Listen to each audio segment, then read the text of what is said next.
이 거룩한 주일에 하나님께서 우리에게 허락하신 말씀은 에베소서 5장 8절에서 14절 말씀입니다. 너희가 전에는 어둠이더니 이제는 주 안에서 빛이라. 빛의 자녀들처럼 행하라. 빛의 열매는 모든 착함과 의로움과 진실함에 있느니라. 주를 기쁘시게 할 것이 무엇인가 시험하여 보라. 너희는 열매 없는 어둠의 일에 참여하지 말고 도리어 책망하라. 그들이 은밀히 행하는 것들은 말하기도 부끄러운 것들이라. 그러나 책망을 받는 모든 것은 빛으로 말미암아 드러나나니 드러나는 것마다 빛이 니라. 그러므로 이르시기를 잠자는 자여 깨어서 죽은 자들 가운데서 일어나라. 그리스도께서 너에게 비추이시니라 하셨느니라. 아멘. 저는 이 귀한 주일에 주신 말씀을 힘입어서 빛의 자녀들처럼 행하라 라는 제목으로 말씀을 증거하고자 합니다. 오래전에 여러분 초등학교 또는 국민학교를 다니셨죠? 그때 과학 시간에 배웠던 삼원색에 대해서 혹시 기억하십니까? 삼원색이란 기본적으로 어떤 색상을 섞어도 만들 수 없는 원색 그 자체를 의미합니다. 예를 들면 삼원색이 아니죠. 초록색 같은 경우 파랑색과 노란색을 섞으면 만들 수 있습니다. 그런데 세계 삼원색 중 하나인 노란색은 그 어떤 색깔을 조합해도 만들어낼 수 없습니다. 이렇게 삼원색은 삼원색, 색깔의 삼원색이 있고 삼원광, 빛의 삼원색이 있습니다. 세계 삼원색은 청록색, 진홍색, 그리고 노란색입니다. 이를 영어로 두 문자를 따서 CMY라고 부릅니다. C는 cyan, M은 magenta, 그리고 Y는 yellow라는 거죠. 이렇게 세 개의 삼원색을 그런데 여러분 모두 섞는다면 어떤 색깔이 되는지 아십니까? 혹시 아시는 분 있으면 말씀해 주셔도 좋습니다. 검정색이 됩니다. 반면에 빛의 삼원색이라고 할 수 있죠. 삼원광, 빨간색과 초록색과 그리고 파란색입니다. RGB라는 이름을 들어보셨죠? Red, Green, 그리고 Blue의 약자입니다. 이 세 가지 빛의 삼원색, Red, Green, Blue를 여러분 섞는다면 그 빛을 한 곳에 모으면 어떤 색이 되는지 아십니까? 많은 분들이 검은색 아닙니까? 라고 생각하실 텐데 놀랍게도 하얀색이 됩니다.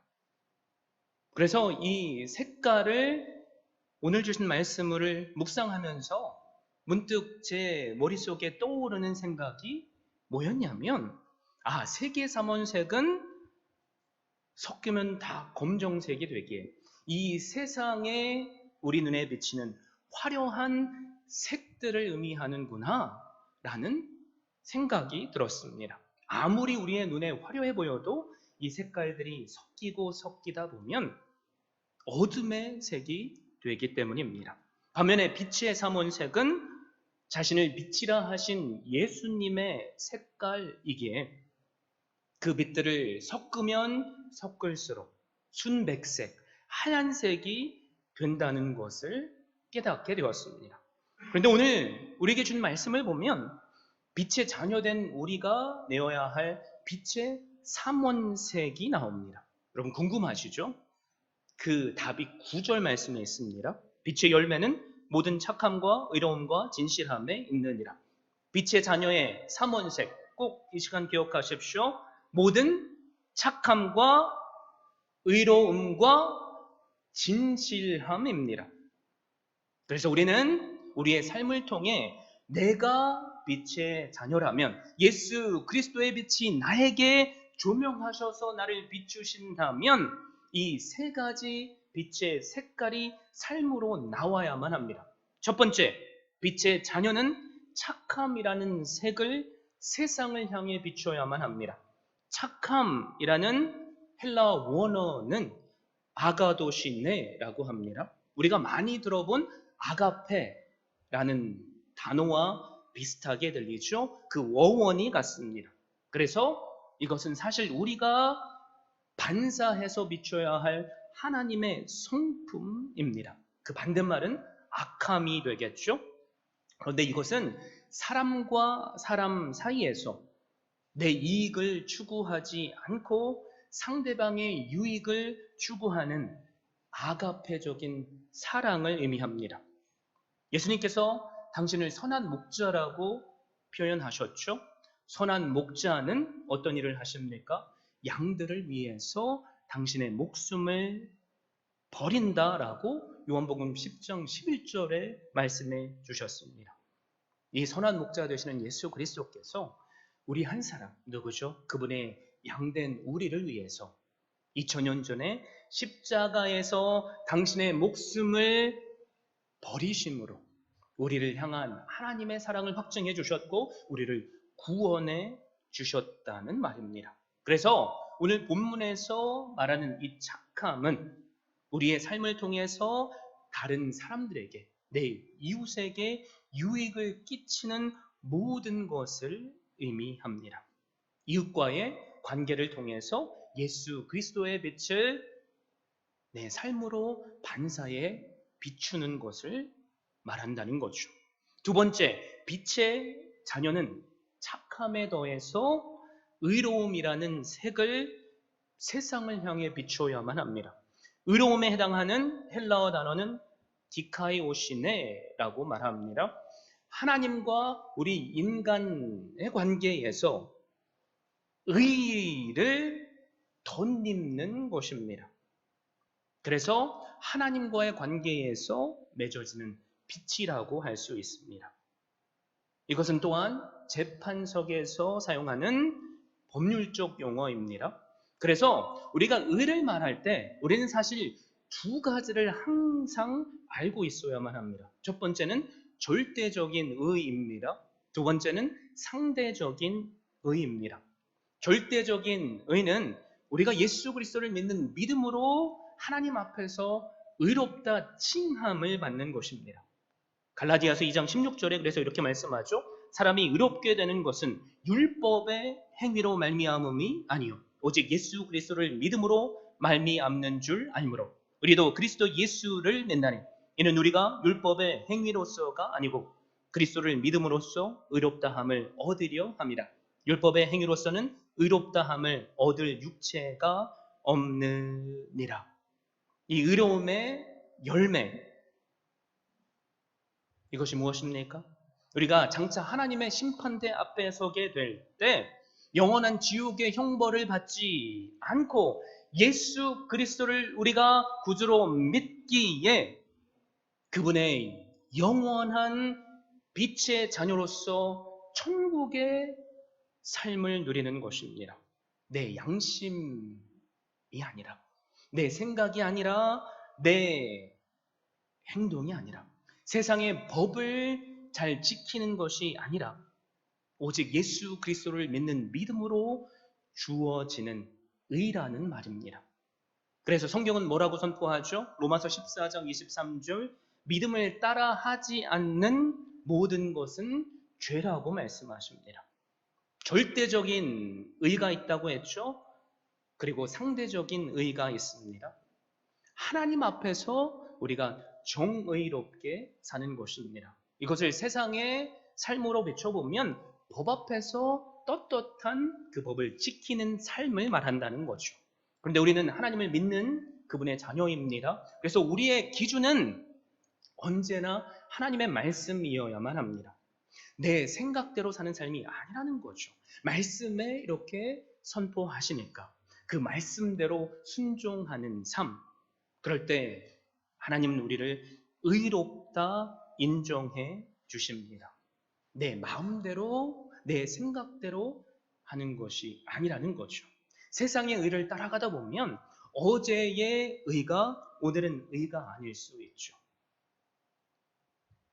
세상의 수많은 사람들이 동성애를 죄라고 생각하지 않습니다.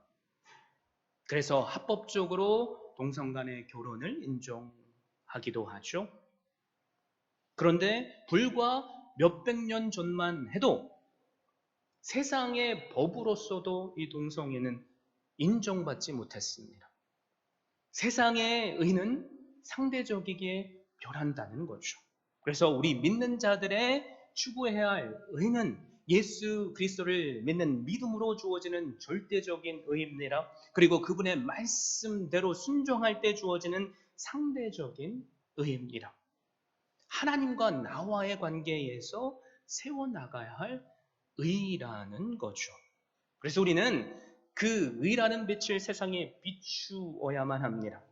내 이마에다가 I am a Christian 이라고 붙이고 살지 않아도 나는 세상을 향해서 확성기를 대고 나는 예수 그리스도를 믿습니다 라고 말하지 않아도 내 삶을 통해서 믿는 자의 모습이 나와야 한다는 거죠.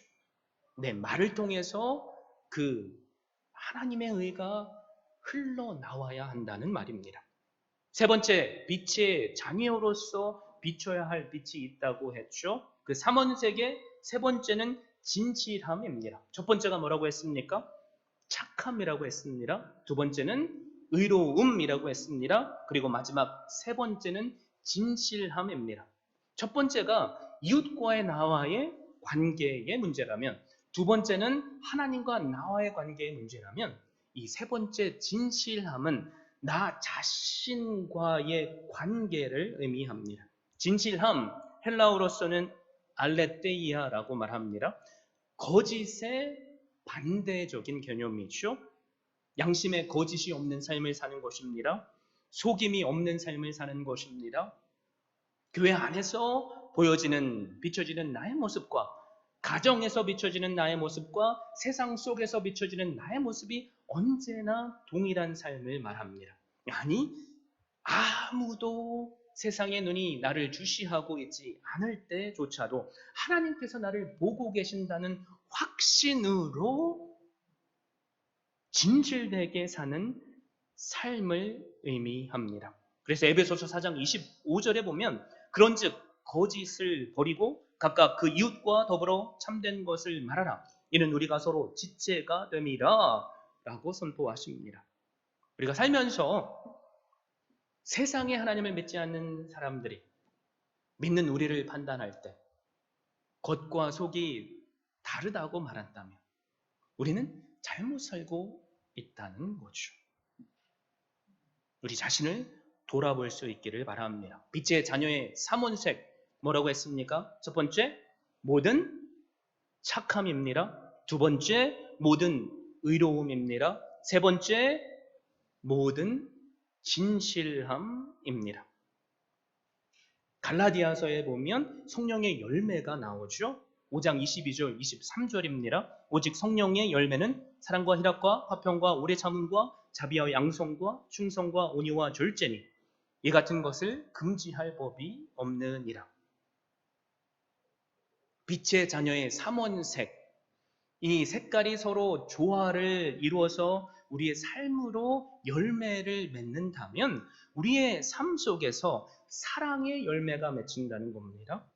희락의 열매, 화평과 오래 참음과 자비와 양성과 충성과 온유와 절제의 열매가 맺힌다는 말입니다. 그래서 우리가 착함을 통해서 이웃과의 관계를 올바로 세울 수 있다면, 의로움으로 하나님과의 관계를 올바로 세울 수 있다면, 진실함으로 내 자신과의 관계를 올바로 세울 수 있다면 우리의 삶은 성령의 열매가 열릴 줄 믿습니다. 이 시간 내 자신에게 한번 자문해 보십시오. 나는 성령의 열매가 맺혀지고 있습니까? 빛의 자녀로서 빛 대신 주님께서 빛으로 나를 조명해 주시기에 모든 착함과 의로움과 진실함의 빛을 세상을 향해 반사해서 비추고 있습니까?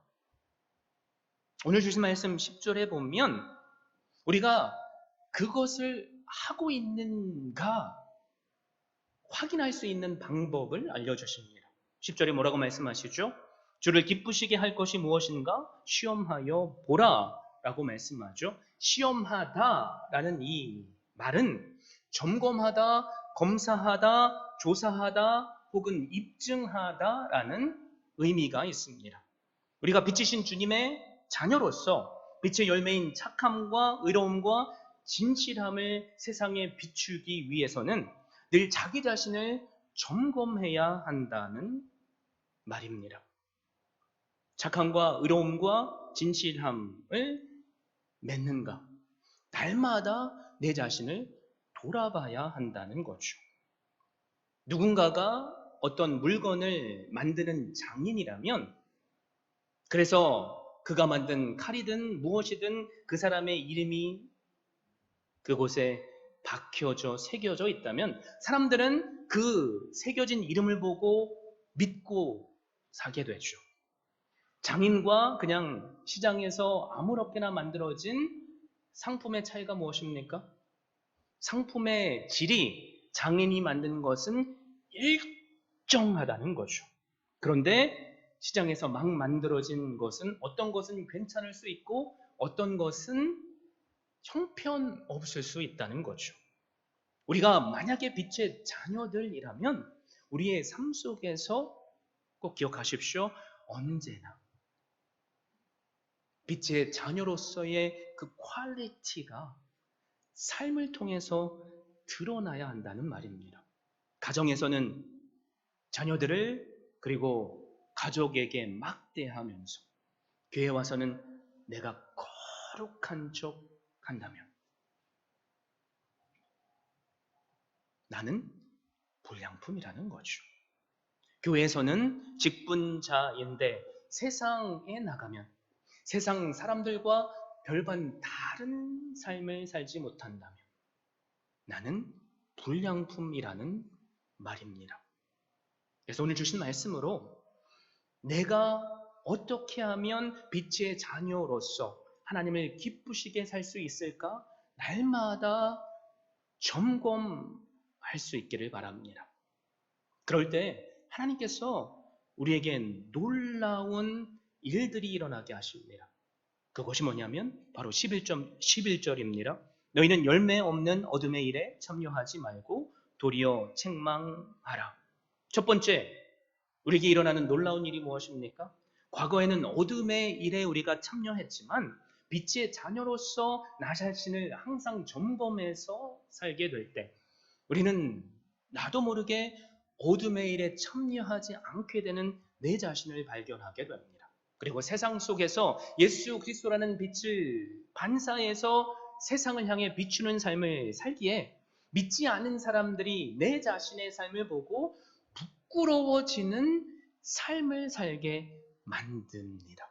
이것이 어둠에 참여하지 않는 것이고 세상을 어둠을 책망하는 빛의 자녀로서의 사는 삶입니다. 이 시간 내 자신에게 심각하게 자문해 봤으면 좋겠습니다. 나는 빛의 열매를 맺고 있습니까? 빛의 자녀로서 빛의 삼원색, 모든 착함과 의로움과 그리고 마지막 뭐라고 그랬죠? 진실함이라는 빛을 세상에 비추고 있습니까? WWJD라는 말을 여러분 혹시 들어보셨습니까? 약자인데요. WWJD.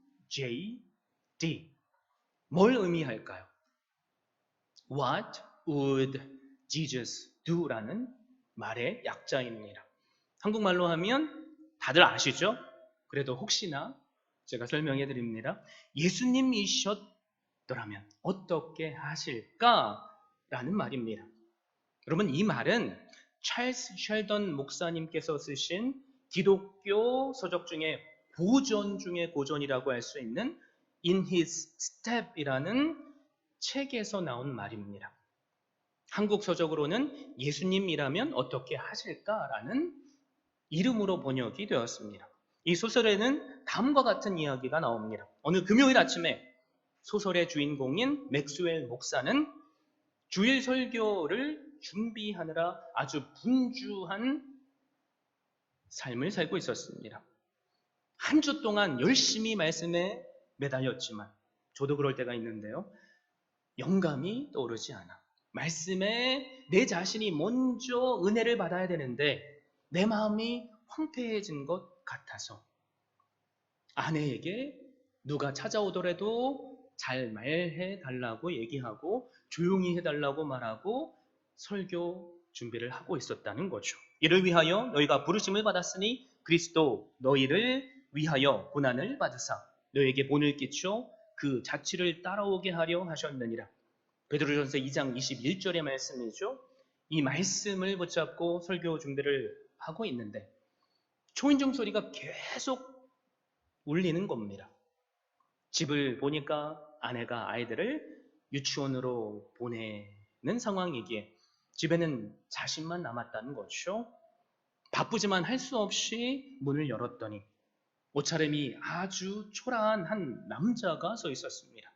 그가 이렇게 말합니다. 목사님, 저는 직장을 잃었습니다. 목사님에게 오면 무슨 수가 있을 것 같아서 이렇게 찾아왔습니다. 맥스웰 목사가 대답합니다. 참 안 됐습니다. 그런데 저도 어쩔 수 없군요. 아시다시피 요즘은 하도 일자리가 귀해서 제가 아무런 도움을 드리지 못해서 미안합니다. 사실 저는 지금 좀 바쁜데 양해해 주십시오. 대신 일자리를 찾을 수 있기를 바랍니다.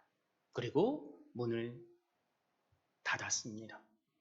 그 남자는 어깨를 축 늘어뜨린 채 길을 가고 있었죠.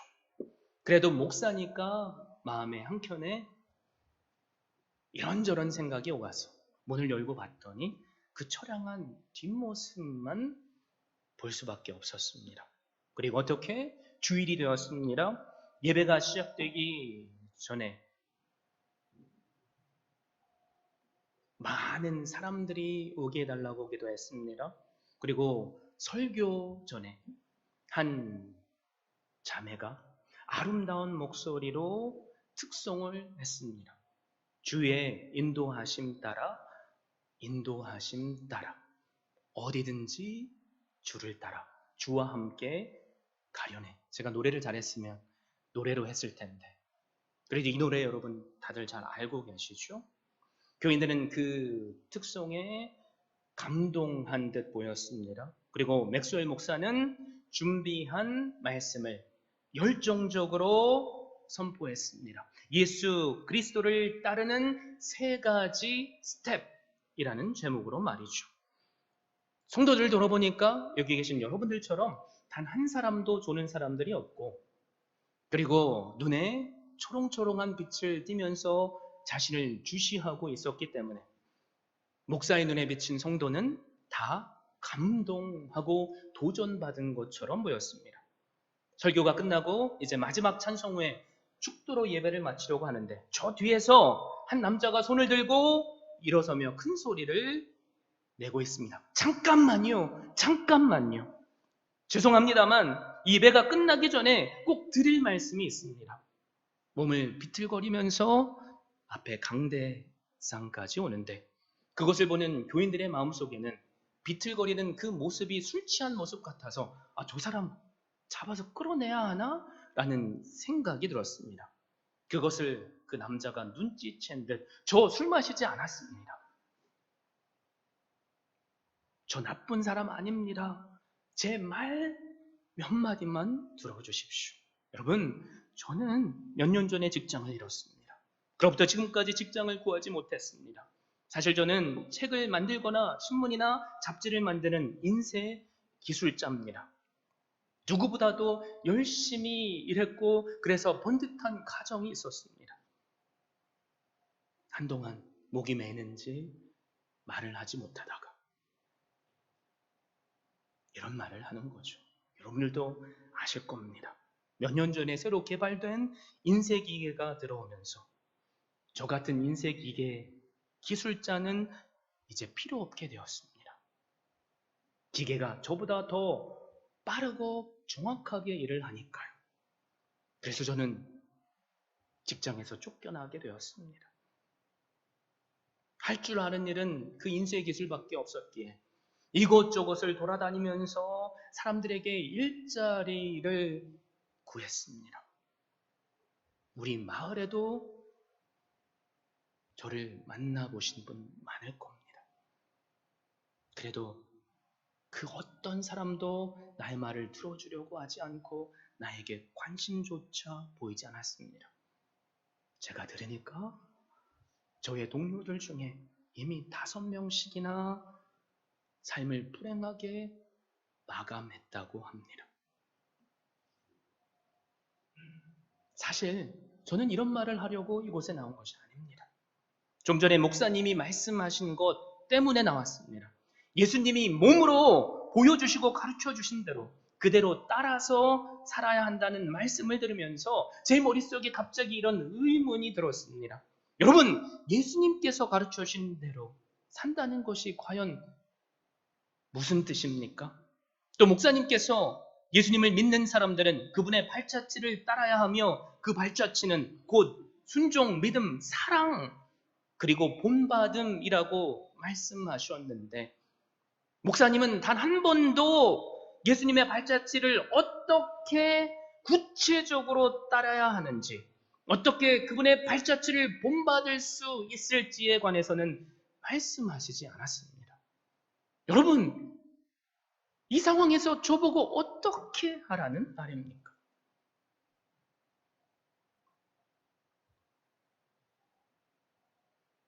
이 마을에 안 가본 데가 없지만 사실 그래도 목사님께는 감사합니다. 저를 불쌍히 여기시고 안타깝게 여기시며 위로해 주시고 걱정해 주신 분은 사실 이 목사님 한 분밖에 없기 때문입니다. 요즘 경기가 어렵기 때문에 저는 그 누구도 원망하고 싶지 않습니다. 다만 제가 궁금한 것은 예수님을 따른다는 것이 도대체 무엇을 의미하냐는 것입니다. 좀 전에 한 자매께서 주와 함께 가려네 라는 찬양을 했는데 과연 그 뜻이 무엇입니까? 제 아내는 4달 전에 약도 제대로 먹어보지 못하고 그만 하늘나라로 갔습니다. 하나밖에 없는 딸은 잠시 고아원에 맡길 수밖에 없었습니다. 저는 정말로 이해가 되지 않는 것이 있습니다. 예수님을 믿는 수많은 사람들이 좋은 집에 살고 좋은 차를 타고 좋은 옷을 입고 살면서 예수님을 나도 따르겠다고 찬양하고 말하면서 정말로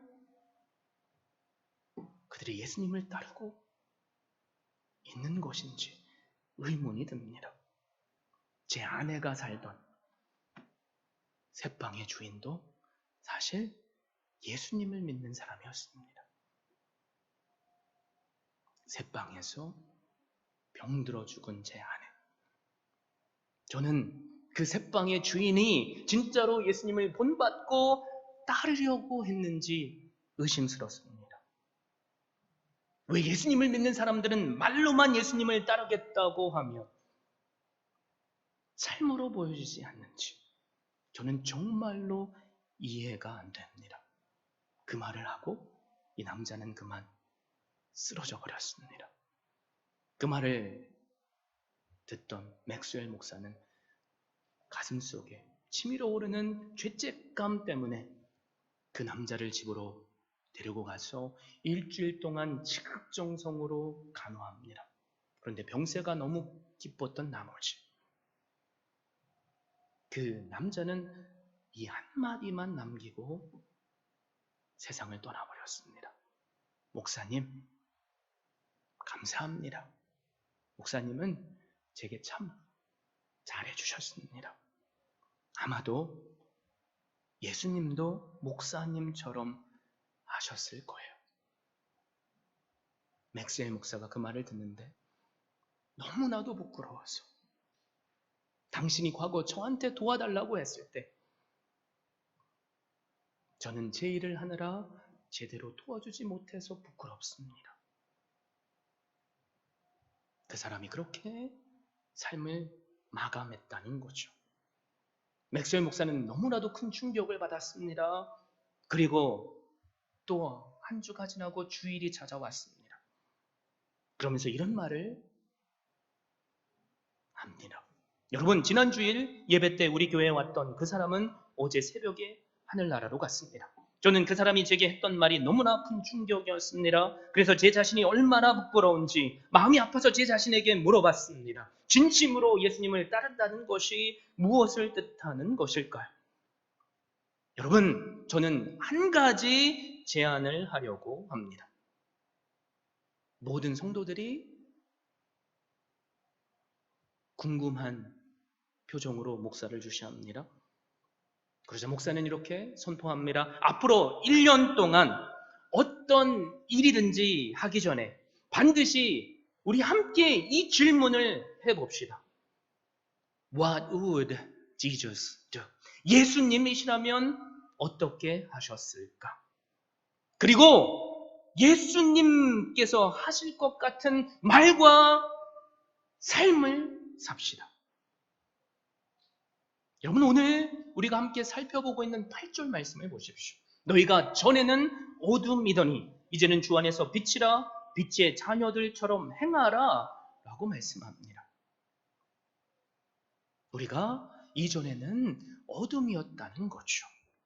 그런데 예수 그리스도께서 빛으로 우리에게 찾아와 주셨고 그 생명의 빛을 우리에게 주셨기 때문에 우리는 그분과 함께 빛이 되었습니다.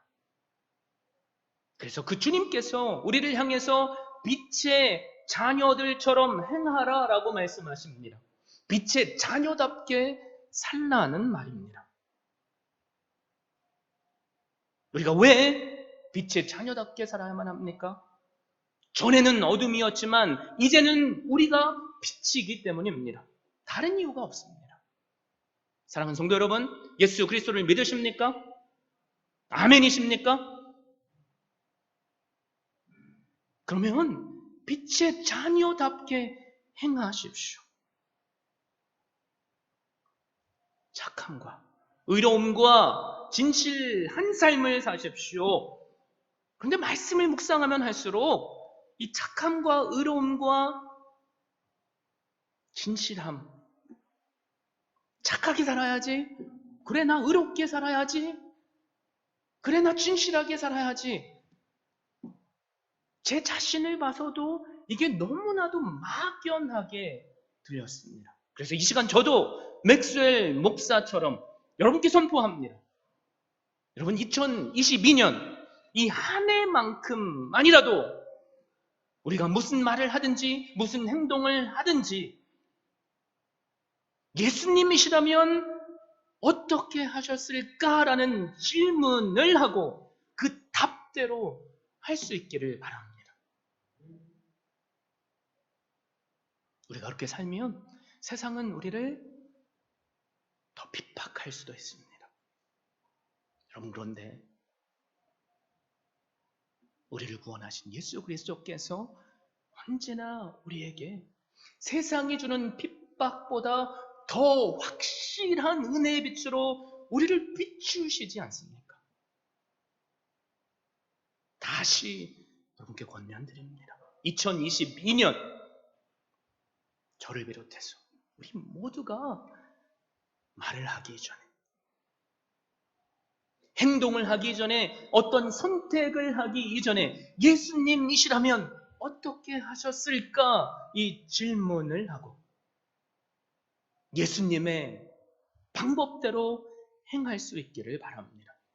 그러면 우리의 삶은 저절로 빛의 자녀의 삼원세계에 나올 수밖에 없습니다. 주님께서 가셨던 그 다른 사람들을 위해 선을 행하는 그 발자취,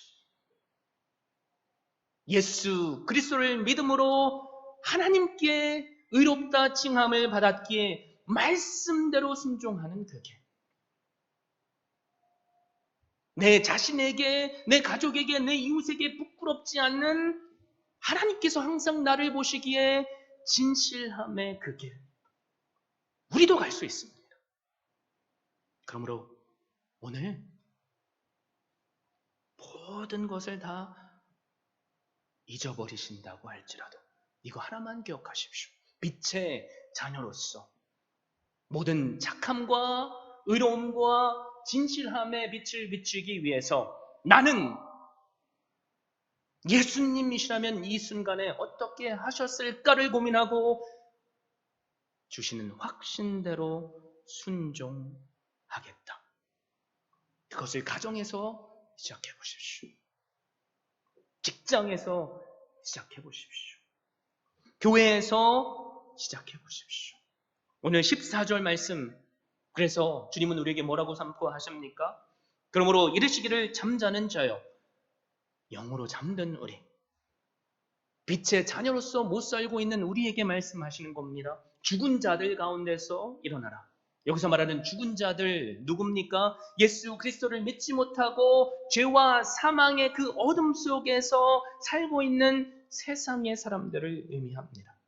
그들에게 빛을 비추라고 말씀하시고 우리로 일어나라고 하십니다. 그 이유가 무엇입니까? 그리스도께서 너희에게 비추신다라고 하십니다. 이제는 일어나십시오. 이제는 영으로 죽은 자들을 향해 착함과 의로움과 진실함, 예수 그리스도께서 도대체 이 순간에 어떤 말을 하셨을까? 어떤 행동을 하셨을까? 그것을 고민하고 그 말을, 그 행동을 할 수 있기를 바랍니다. 그럴 때 우리는 빛의 자녀답게 오늘을 살 줄 믿습니다. 예정에는 없었는데 저도 다짐하겠습니다. 평생이 아닐지라도 2022년 오늘 주신 말씀을 따라 매 순간에 예수님이시라면 어떻게 하셨을까? 그 도전대로 혹시 사시고자 하시는 분이 있다면 저에게 표시해 주시겠습니까?